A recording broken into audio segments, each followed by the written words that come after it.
अगर कोई हिंदू है और वो आतंकवादी है, वो मारता है मासूम लोगों को, उसके बारे में भी यही कहेंगे आप? हिंदू पहले आतंकवादी नहीं हो सकता। ये क्या बात हुई? इस देश के अंदर एक भी दंगा हिंदुओं की ओर से नहीं हुआ है। सवाल है कि हम देख रहे हैं मुसलमान ही आतंकवादी है। ये झगड़ा फसाद, मुसलमान फंडामेंटलिस्ट है, मुसलमान टेररिस्ट है, आतंकवादी है। जब हम कुरान पढ़ते हैं तो हमें इसका एहसास होता है, लेकिन ये है क्यों गलतफहमी, जिस तरीके से मीडिया गलतफहमियां फैलाती है, हम उसको इग्नोरेंस में, अनजाने में मान लेते हैं। टेररिस्ट के मानी क्या है? मैं कहता हूं हर मुसलमान टेररिस्ट होना चाहिए, आतंकवादी होना चाहिए। आतंकवादी की मानी क्या है तो समझ लो। टेररिस्ट उसे कहते हैं जो इंसान दूसरे इंसान के दिल में टेरर पैदा करता है। अगर कोई चोर पुलिस को देख रहा है तो उसके दिल में टेरर आता है, खौफ आता है। उस चोर के लिए पुलिस टेररिस्ट है।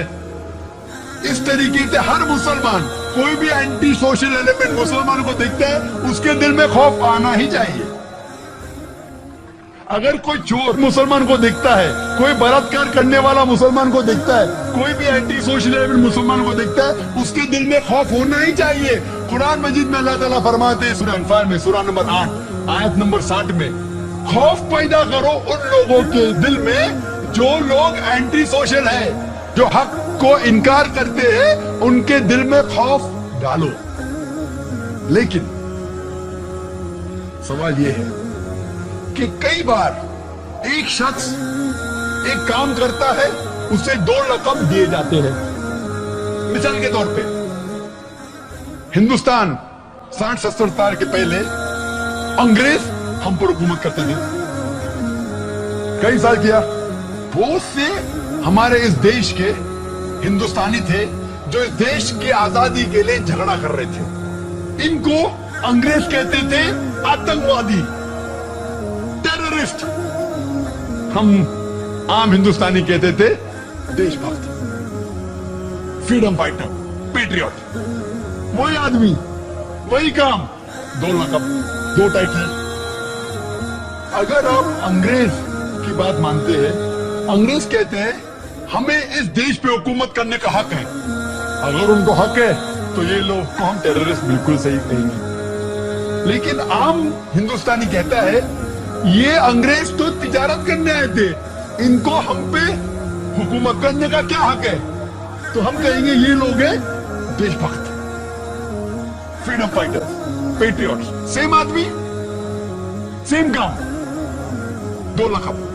वही आदमी, वही काम, 2 लक़ब। अगर आप अंग्रेज की बात को मानते हैं कि अंग्रेज को हक है इस देश पे हुकूमत करने का, हम मानेंगे कि वो आतंकवादी है, चाहे वो भगत सिंह हो या। लेकिन आम हिंदुस्तानी कहेंगे नहीं, ये तो देशभक्त है।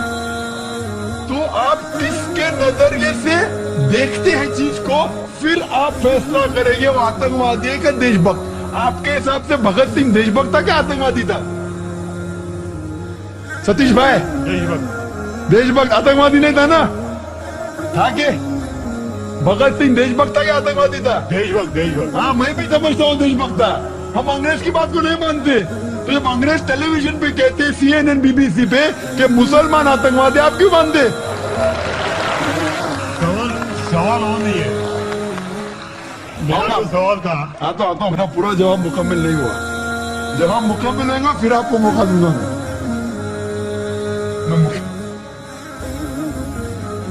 Nelson Mandela, old south African government जो थी, सफेद हुकूमत, वो नेल्सन मंडेला को टेररिस्ट नंबर 1 कहती थी। उसे अरेस्ट करके रॉबिन आइलैंड में 25 साल के लिए कैद कर दी। Terrorist number 1। जब नई हुकूमत आती है उसे छोड़ देती है, उसे प्रेसिडेंट बनाती है, टेररिस्ट बन जाता है प्रेसिडेंट। चंद साल बाद उसे नोबेल प्राइज फॉर पीस मिलता है। वही आदमी, वही काम। ऐसा नहीं कि पहले वो गलत काम किया, फिर अच्छा काम किया, फिर उसको अवार्ड मिला। वही काम के लिए जो पहली गवर्नमेंट ने कही थी, सफेद गवर्नमेंट ने, कि वो टेररिस्ट है, आतंकवादी है, नोबेल प्राइज कमेटी ने उसे नोबेल प्राइज दिया फॉर पीस, अमन के लिए। हैरत की बात है, जो आदमी आतंकवादी है उसको मिलता है नोबेल प्राइज फॉर पीस। जो आदमी का पावर है, जो आदमी वो कहता है, लोग उसकी बात को मान लेते हैं इग्नोरेंस के अंदर, अनजानी में। लेकिन कुरान कहता है सूरह इसरा में, सूरा नंबर 17 आयत नंबर 81 में, वकुल जाल हक मज़ाक़िल बातिल इन्नल बातिल काना ज़हूक़ा। जब हक बातिल से टकराती है, बातिल का सर्वनाश हो जाता है। ब्रिटिशर्स अमेरिकन के ऊपर हुकूमत करते थे। अमेरिकन रेवोल्यूशन हुआ 18 सदी में। ब्रिटिशर्स कहते थे, मैं लंदन गया था 2 महीने पहले, वापस से जाऊंगा 2 हफ्ते बाद। वो बॉम्ब ब्लास्ट हुआ था ना, बॉम्ब ब्लास्ट हुआ था पता है 7 जुलाई को। तो लोग आए थे खराब है, मैं भी बोला ठीक है खराब। तो वहां टोनी ब्लेयर आने वाले थे, वक्त नहीं मिला तो अपने चीफ ऑफ पुलिस को भेजे, बाद में मेयर आए थे। तो मैंने उनसे पूछा, आपकी देश, इस देश ब्रिटिश गवर्नमेंट जब हुकूमत कर रही थी अमेरिकन गवर्नमेंट पे 18 सदी में, वो जॉर्ज वॉशिंगटन और बेंजामिन फ्रैंकलिन को टेररिस्ट नंबर 1 कहते थे, टेररिस्ट।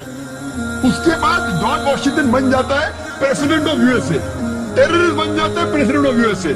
वो गॉडफादर है, गुरु है किसका? जॉर्ज बुश का भी, ठीक है ना, जॉर्ज बुश का गुरु है। वो जो आतंकवादी आप कहते थे, उसके शागिर्द के दोस्त भी आप हैं। क्या बात है, आपका नजरिया क्यों बदल रहा है? आप कहते थे टेररिस्ट चंद सदी पहले, अभी आप उनके दोस्त थे। तो हमें यह तहकीक करना चाहिए कि क्यों उसको वो लक़ब मिला। अगर जो 11 सितंबर को हुआ था न्यूयॉर्क के अंदर, आप जो कह रहे हैं ना मुसलमान मुसलमान, इसके ऊपर जवाब तो अभी आ रहा है। ये तो खाली वो स्टार्टर्स बोलते ना, स्टार्टर्स, सूप पीते पहले तो हमारा बराबर खाना खत्म होता है। मेन मील तो अभी है। मुझे एक शख्स ने पूछा था जब मैं ऑस्ट्रेलिया गया था, और इंग्लैंड के अंदर भी, doctor Zakir Naik, do you consider bin Laden to be a terrorist? क्या बिन लादेन को टेररिस्ट मानते हैं? तो मैंने कहा, भाई मैं बिन लादेन को जानता नहीं, मैं यही नहीं कह सकता वो टेररिस्ट है क्या नहीं, अच्छा है क्या बुरा, मैं नहीं जानता हूं। कुरान में लिखा है सूरह हुजुरात में, सूरा नंबर 49 आयत नंबर 6 में, कि जब भी कोई बात कोई कहता है, पहला तहकीक करो, फिर दूसरे तक पहुंचाओ। अगर मैं CNN और BBC की बात मानूं तो मुझे कहने पड़ेगा कि बिन लादेन टेररिस्ट है, लेकिन मैं क्यों मानूं बात उनकी? क्योंकि मैं आदमी हूं जो घूमता हूं, मीडिया में जानता हूं माशाअल्लाह। तो मैं कहता हूं ना बिन लादेन मेरा दोस्त है ना मेरा दुश्मन है, मैं नहीं जानता हूं। लेकिन अब ये मुझे पूछना चाहते हैं टेररिस्ट नंबर 1 कौन है? तो ये तो जानता हूं मैं, CNN जो अमेरिकन चैनल है, जॉर्ज बुश उसका प्रेसिडेंट है, गर्व से कहता है कि हमने हजारों अफगानिस्तान लोग को बम गिरा, कत्ल किए, इराक में हजारों का कत्ल किया, ठीक है। मान भी लो बहस के तौर पे बिन लादेन ने किया, मान लो, मैं नहीं कहता हूं, मान लो बिन लादेन ने किया कि 11 सितंबर को ट्विन टावर को अटैक किया और 3000 या 5000 लोग मरे।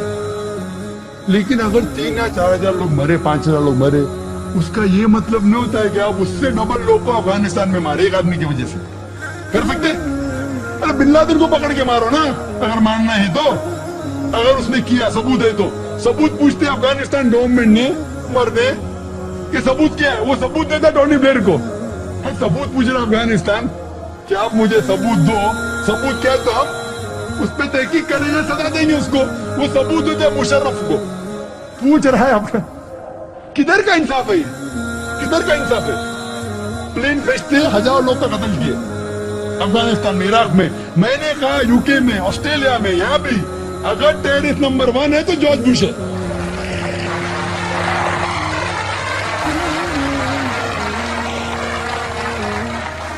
ट्विन टावर को किसने गिराया? CIA, FBI का क्या बजट है? इन लोग गर्व से कहते हैं अगर परिंदा भी पेंटागन के ऊपर उड़ेगा तो हम पहचान सकते। एक हवाई जहाज 1.5 घंटे बाद आके उसमें ठोक देता है, उनको पता ही नहीं चलता है। बहुत से अमेरिकन लोग, मुस्लिम लोग छोड़ो, क्या कहते हैं अमेरिकन लोग, क्रिश्चियन लोग कहते हैं कि ये इनसाइड जॉब था, अंदर की बात थी, ये अंदर की बात। जिस तरीके से ट्विन टावर गिरा वो प्लेन के जरिए गिर ही नहीं सकता है। कितने लोग कहते हैं कि ये जॉर्ज बुश ने किया अपने वोट बैंक के लिए। कल मैं कह रहा था ना पॉलिटिशियंस के बारे में, कल की तकरीर सुनी ना आपने, हकीकत लगी क्या ने? क्या होगा? 5000 लोग को मारो, वोट तो मुझे मिलेगा। $1 ट्रिलियन नुकसान, क्या फर्क पड़ता है? अगर नहीं गिराऊंगा ट्विन टावर को तो मैं थोड़ी इलेक्शन में आऊंगा। क्या करो? 1000 लोग का कत्ल करो, नुकसान करो करोड़ रुपए का, मैं तो आ गया वापिस सीट पे। ये मैं नहीं कह रहा हूं, ये मैं नहीं कह रहा हूं, ये अमेरिकन लोग कह रहे। तो गलत है, मैं नहीं कह रहा हूं कि जॉर्ज बुश ने गिराया। मैं जानता ना, मैंने देखी थोड़ी की।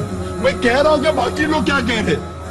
अमेरिकन लोग कहते हैं, कुछ लोग, कि बिन लादेन ने क्या कुछ ने कहा जॉर्ज बुश। लेकिन ये तो मैं जानता हूं कि मैं टीवी पे जो देखा हूं वो खुद के चैनल के ऊपर कि जॉर्ज बुश गर्व से कह रहा 1000 लोगों को मैंने मारा।